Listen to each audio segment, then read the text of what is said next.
You're listening to the podcast of The Branch in Ashland, Virginia.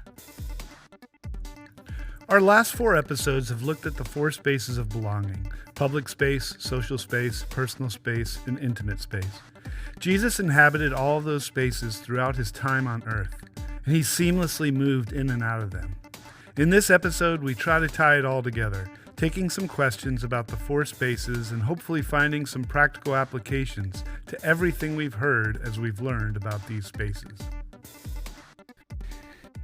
So over the last couple of weeks, we've been talking about the 4 spaces of belonging, and sometimes it might seem weird for us to pick apart things and look at stuff like this, but for me, it's always really helpful to think about why things happen the way that they do, why things make sense to.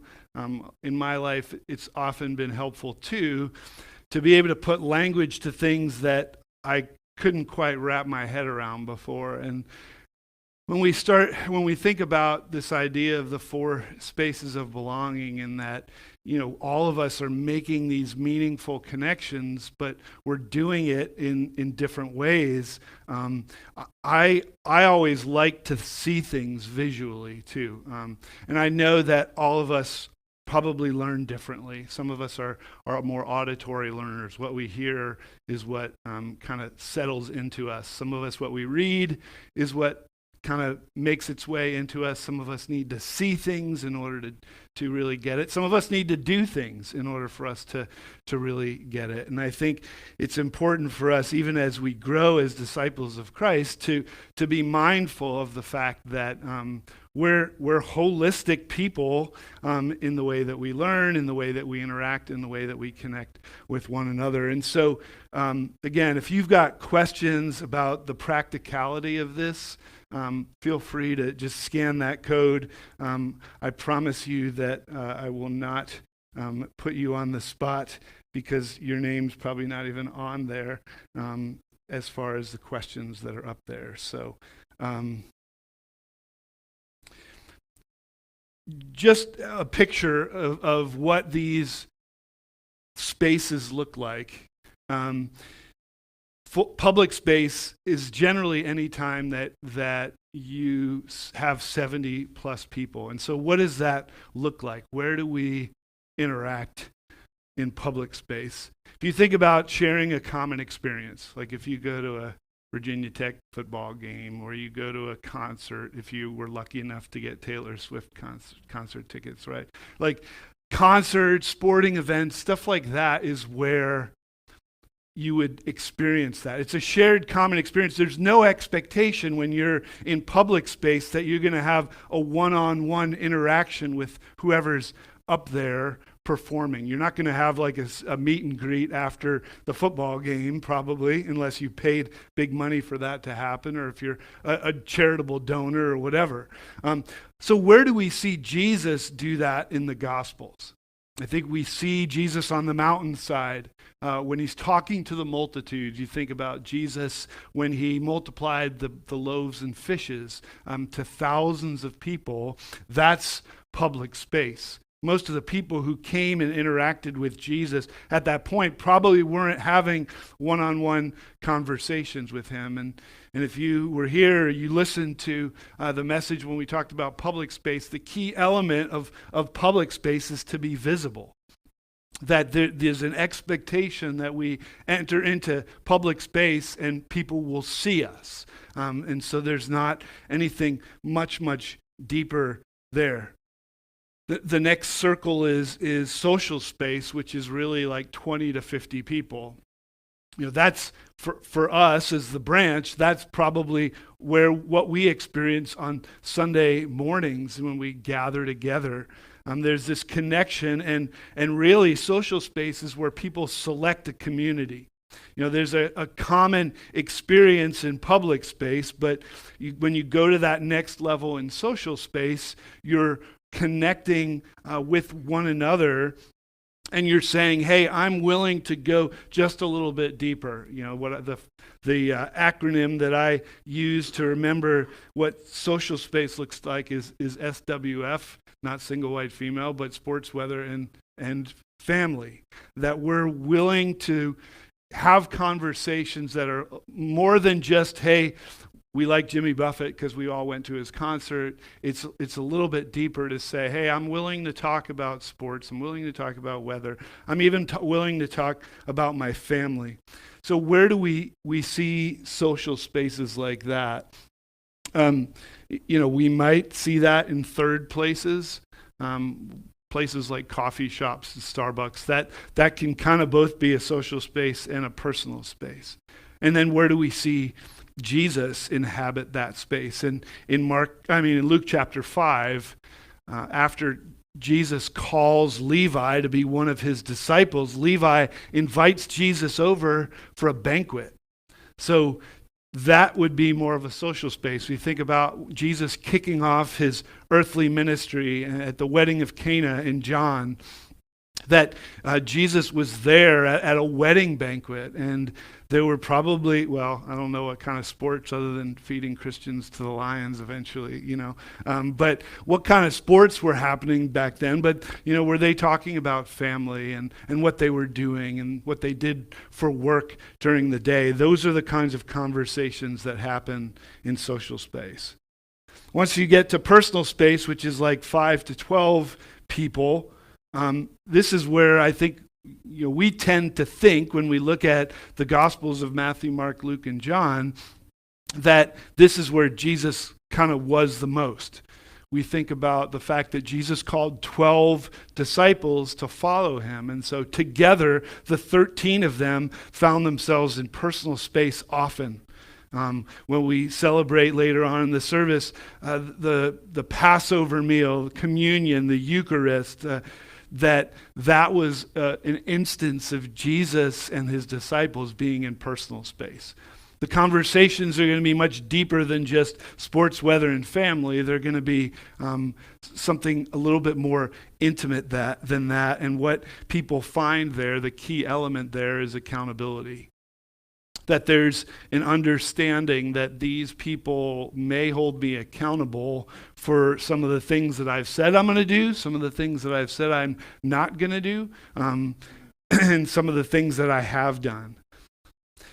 And then finally, intimate space is where we have shared experiences, feelings, and thoughts. So it's where we're willing to, last week we talked about this. This is the place where we're naked and unashamed, that we're willing to bear ourselves to other people, and there's no fear of judgment, there's no fear of shame. Just like after God created Adam and Eve, they both stood there before each other, naked and unashamed. They didn't have to find those fig leaves and weave them together until after they'd sinned, and they were aware of their own brokenness because of that sin. Before sin came in, there was that place where sin brought shame into the world, and but before that, Adam and Eve were able to be there before God and each other unashamed. And again, that key element there is vulnerability. And we talked about that last week, where Jesus in Matthew 26, right before he goes to the cross, he brings his closest friends, Peter, James, and John. And if we read through the Gospels, we see Jesus taking those three with him on certain kind of offshoots, into the garden to pray, the transfiguration. They went to the top of a mountain, Peter, James, John, and Jesus. That's intimate space. It's that space where they can be together. And so, even thinking through this, we have to remember too that we all inhabit all of these spaces.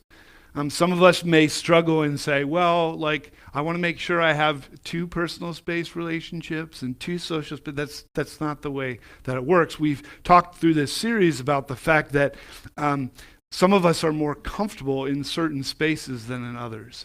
And in fact, that's one of the questions that came in as well. Someone asked, how do we take what was shared in the sermons about social spaces? Actually, wait. How do we find comfort in the spaces we usually find to be uncomfortable? And when we had talked about that early on, I used the example of the fact that Matt and I will go to the gym and with another guy, and I'm not happy during that workout. Like, it's painful, it's uncomfortable, and we keep adding more things that make it even more uncomfortable. But after the fact, I'm smiling because it's over, but also because I know what that does. And some of us have a really hard time stepping into the uncomfortable. But rarely, if ever in our lives, will we ever experience growth that's comfortable. I mean, can any of you think about a time in your life that you had growth and watched yourself grow and it was pleasant and great? No. I mean, I remember at one point, Carrie and I were out at a beach in the summertime, and one of our kids had taken off their shirt, and we hadn't seen them in a long time without a shirt on, and there were all these stripes along their back, and I was like, what on earth is going on here? So I'm Googling, in the age of Googling, find out that there are stretch marks that happen when kids grow really fast. And I was like, oh my gosh, we kept thinking it hurt and all this. It didn't hurt, but that was a picture to me of growth. And I was kind of surprised that it didn't hurt. At least they said it didn't hurt. But think about what growth does to us. In the midst of it, it doesn't always feel really good. And but yet, are we willing to subject ourselves to whatever it is? And that's where I think these spaces are so important for growth. But we can't force people into all these spaces. There was a quote that I found multiple times through this series. I've referred to a book by Joseph Myers called The Search to Belong. And he has a lot of good quotes in there. This is one of the things he said. He said, true community is built in 4 spaces: public, social, personal, and intimate. As we help people with their lives, we need to allow them to live in the spaces they choose. And we can encourage them to belong in the space that's comfortable for them at the time, treating them as a significant part of the family in whichever space they choose. Be at peace, people connect and are motivated to connect in all 4 spaces. It's our charge to invite the stranger in. Because at the most basic level, what happens at public space and even in social space is that strangers become friends. Strangers become family. There's a connection that happens. We invite them in so they'll no longer be strangers, Myers says. We give space and they find family, belonging, and community. So gently knock and wait for them to invite you into the space where they are. And honestly, many churches don't allow that. Myers talks about what he calls front porch experiences. And honestly, that's one of the reasons why we're doing some of what we're doing at the branch. Because if we really want to see God work in these spaces and in community and building community, we've got to create opportunities for the Holy Spirit to do that work in us. It might not seem like the Holy Spirit's there when a bunch of guys are throwing axes at a wall, but I think he is.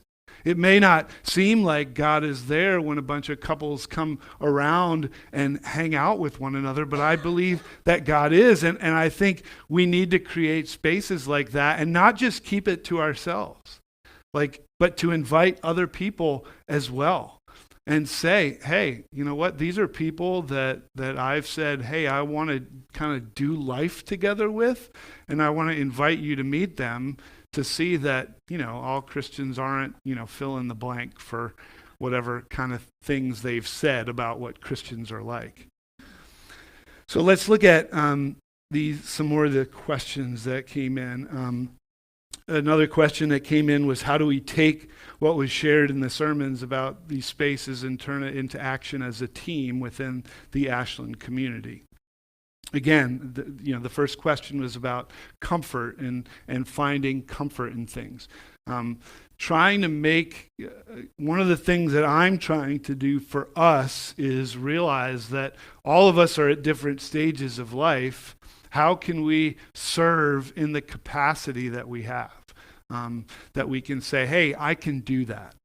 I can do that. Like, some of us have more free time than others. Some of us wish that we had free time. Some of us have more expendable income than others. And some of us are just barely kind of getting by on stuff. And so what opportunities are there? One thing that I've done, we've really established partnerships with 3 organizations within the Ashland community, with the Patrick Henry YMCA, with the public schools, specifically with Gandy Elementary School, and then also with the Community Service Board. And so most of what I will talk about for us in the community has to do with one of those 3 partners that we have. So like I put an envelope out there or close to the bulletin board over at Gandy. The teachers have wish lists, and I know some of us who have kids in schools, our teachers have wish lists as well. But I just grabbed a couple of cards because there's items there, something as small as like Ziploc bags that they need, and just putting it in that envelope. And if you feel like taking one and saying, hey, I can bless a teacher, go ahead. Do that, bring it back, and I'll deliver it to the school. Or you can deliver it if you want with that card. But things like that, and how we're trying to bless the teachers in the community, because they're serving the community as well. And so our Now Serving page on Facebook, we try to share out some of the things that are happening in the community and out being on mission, because I don't believe that the church is just a 4 walls thing. The church is the hands and feet of Jesus in the world. So how are we doing that? The expectation is that we won't just be learners, but we'll be practitioners. That's what a disciple is. A disciple of Jesus is someone who learns Jesus, but also lives Jesus out in the world. How do we apply the 4 spaces to everyday life, not just inside the church? Should we be looking to have the church offer all these 4 spaces during the week? That's a really great question. I mean, my hope and my thought is that as we understand what these spaces look like, I mean, we're all inhabiting these spaces, whether we think we are or not. I think it's a question of paying attention to what we're doing. Some of us are involved in community Bible studies or community like craft groups or different things that I know all of you are part of. Some of you have small groups. Some of you are just connected. I think we're inhabiting those spaces. What we just need to be thinking about is, how are we doing that with intentionality? How am I being intentional about the relationships that I have, and how am I living Jesus in those spaces? How am I showing people Jesus? Because I personally don't think that the church should be the ones offering up the 4 spaces all the time, because churches have a tendency to be controlling and stuff. It's much better if you say, like we're doing the around the table dinners again. So the first one this spring is going to be at the end of the month. Those are good things, but you don't have to just wait until we say, hey, the branch is going to do around the table dinners. Invite your neighbors over.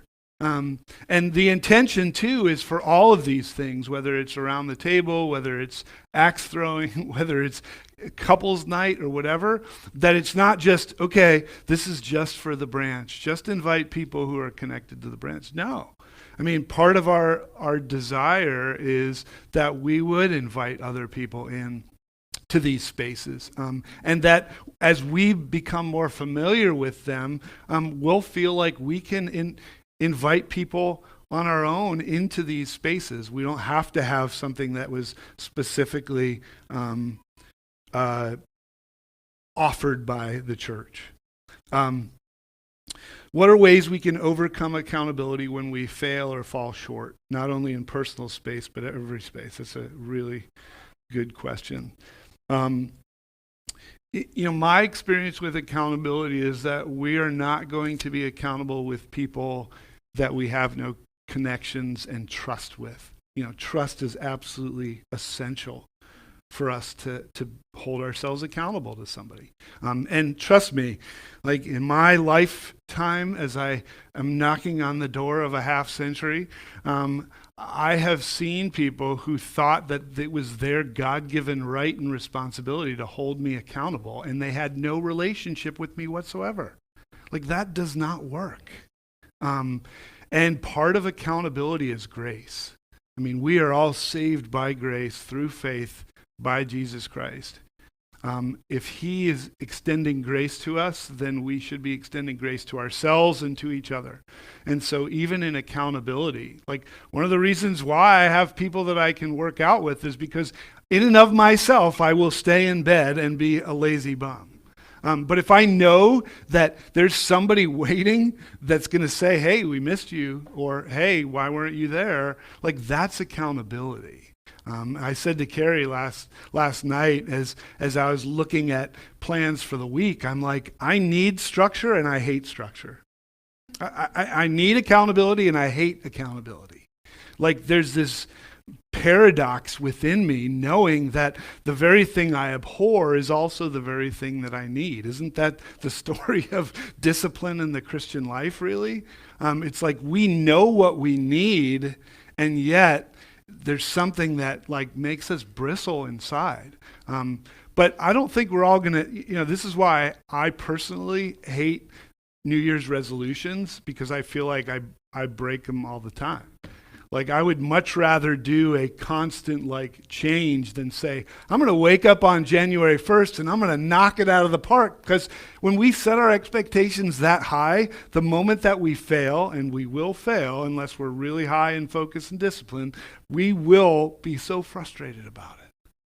So realizing that this is not a sprint, we're not running a 50 meter dash here. This is a long haul. And we need to give ourselves grace in that. Make sure we don't miss any of these. Can we overanalyze ourselves? Yes, some of us more so than others, right? Paralysis by analysis is what we call it. That we can get to that place where we just keep asking. Here again, people keep asking me if I'm ever going to write a book, and if I do, it's going to be about community, because the longer I live, the more I realize how important community is for us. God created us for community, and if we don't have community, we will shrivel up and die. And for those of us who have that tendency towards overanalyzing, we need each other. Because somewhere along the way is going to be somebody who's got the strength of positivity or other strength that can help us and be like, hey, it's okay. Like, let's move on. Like, it's okay. Like, hey, for the perfectionists or recovering perfectionists among us too, like, hey, okay is good enough. Seriously, I think that for those of us who find ourselves getting paralyzed in the analysis stage, we need each other. Find somebody who can help push you and prod you along. That's the personal space. That's accountability and even vulnerability to say, I felt a little bit vulnerable last night when I told Carrie that, like, I realize I need structure and I hate structure all at the same time. That there's that part that I'm like, oh gosh, this is really, really hard. It's really hard for me to be okay. Could this lead to us being disobedient? If we overanalyze, could we be disobedient to God's call if we believe a certain action is not a space where we're comfortable in? I definitely think so. And I believe that we're held, for those of us who consider ourselves to be followers of Christ, we are held to a different standard, a higher standard. as we interact with other people. But I also believe that God's given us, I mean, we talk about this every week, God's given us certain gifts and abilities in order to accomplish what he's called us to accomplish. And so I don't think that everything that we do in all four spaces is going to feel like, that difficult workout. I think there's going to be some times we're going to be like, oh, this is easier than I thought it was. Oh, wow. And it comes with time. And again, connection with one another. Because of our size, and this is another one of the questions, would this space be considered social or public space? Public spaces and social space, again, I don't want us to get so caught up in, oh, well, this has to be public space because there's 70 plus people, or it has to be public social space because it's 20 to 50. For the most part, I think that we at the branch, because of our size, we operate more in that social space realm. And honestly, that's what I love. I mean, yeah, I love what happens in here, but I really love what happens after we finish the worship service, when people just linger and hang out. And I don't mind. I mean, I'm just sitting there watching and listening and being thrilled when kids are connecting with kids and teens are connecting with teens and teens are connecting with adults. And, that's what I love to see. That those are the interactions that are happening. And so I think in a lot of ways we operate as a social space. The challenge with churches all the time is that as they grow in number, then they inevitably shift into that public space. And for some people, they love that because, like we talked about when we talked about public space, people like to kind of be wallflowers sometimes. Like you can hide, even though visibility is kind of the predominant factor in public space. There's some people who like to go into public space because they want to stay invisible and just kind of avoid that. And so, yeah, as we grow as a church, the challenge becomes, how do we continue to find these spaces? What happens if Sunday worship moves from social space to public space? We've got to change our expectations because we have different expectations for every space. The availability that we're seeing in a social space like Sunday morning, as we get bigger, we're not going to find that same availability. It's going to be visibility there. And so it's going to be a challenge. But I think, again, if we're familiar with this, if we're intentional about it, it'll change the way we look at it. Should we feel compelled to include people in personal or social space? That's a really good question. I don't think that it's not that I don't think. I know that we cannot force people into intimate space. People are going to go into the spaces that they want to. And I love the analogy that Myers gives, that idea of knocking on the door and wondering if someone's going to invite you into that space. Think about it like that. I mean, even Jesus in Revelation, as he's speaking to the churches, he says, "Behold, I stand at the door and knock. If anyone hears my voice, open the door and I will come in." I mean, Jesus didn't just barge into spaces. He was invited into those spaces. And I think we need to kind of take that same approach and say, okay, am I being bombarded? Look, I've grown up in the church, and there are a lot of things that I'm probably still recovering from that I encountered in the church, and that's one of them. That we can sometimes have a tendency to beat people over the head with stuff, the Bible included, instead of inviting people along on a journey and having a conversation with them about it. God is a gentleman, and he does not force himself on people. He may make it very hard to resist, which I do believe, but I don't think God is a bully. And we shouldn't be bullies in these spaces either, as we consider what that looks like. As I think that's all the questions that were there. As if I didn't answer your question, you can hold me accountable for that and send me a message, but I think I got to all of them. But one of the things even this spring, I think that I thought we may do is even talk about what that looks like practically. Next week we're going to start a series called Christoformity, and the words that the 4 weeks the word that the 4 weeks spell is fast. That's how I'm remembering it. But that we, that Christ forgives, that Christ advocates, that Christ serves, and that Christ, I can't remember the T. Yeah, I'm getting old. Yeah. But anyway, just even talking about how are we, because as followers of Christ, as disciples of Jesus, we should look more and more like Jesus every day in all the spaces, in all the places that we inhabit. And how do we do that in a meaningful way? So I hope it's been helpful to look through these things. I encourage you to, my hope always with Sunday mornings for us is that we don't just leave it here. And I know that's really much easier said than done, because as soon as we hit the door, if not before, we've got the list that we're going through of all the things that we're moving into.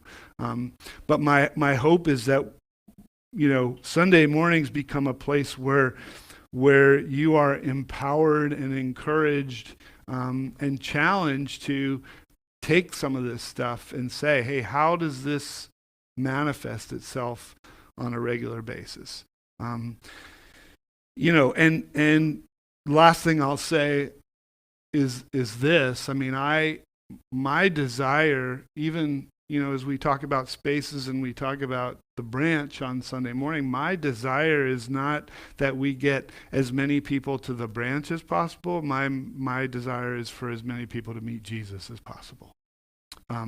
And to be honest, I've got connections with Stuart over at AIM and Josh at First Baptist and Rock at St. James the Less. I've got relationships with these people. And if somebody ends up, at one of those places, like, my heart should be happy because they're following Jesus in a way that makes sense and is meaningful to them in a space, in another space. I don't think the branch is for everybody. I think Jesus is. And I hope that's something that we all live out. That, like, my first desire is not that you come and be part of the branch.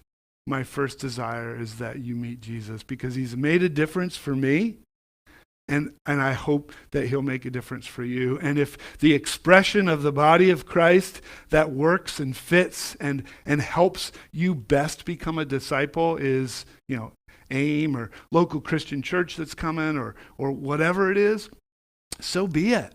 I hope that we can still, partner together. Again, we don't just talk about partnership because it's something to put up there on a screen. It's partnership because this is what we really believe. This is what I believe God calls us to in the Bible.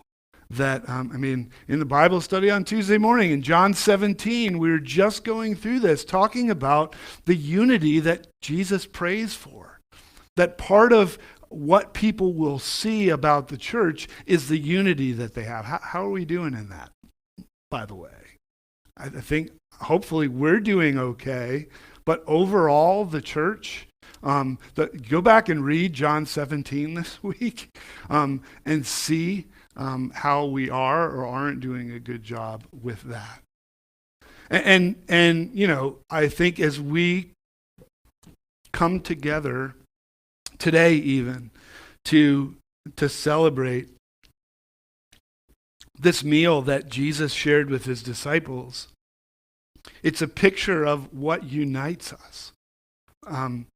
We're not united on anything other than Jesus. That has to be the thing that unites us. That we believe that he is who he says he is, that he did what he said he did, and will do what he said he will do. and that we find life in Him. Are you being intentional in your navigation of the four spaces and the relationships in your life?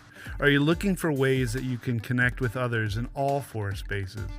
We aren't called to have a balanced approach towards the four spaces, but we are supposed to find meaningful connections and relationships in all four spaces. How are you doing that in your life? Thanks for listening to our podcast. If you have any questions or comments, please email us at thebranchashland@gmail.com. If you like what you heard, please subscribe, give us a review, and share with your friends and family. Thanks for listening. See you next time.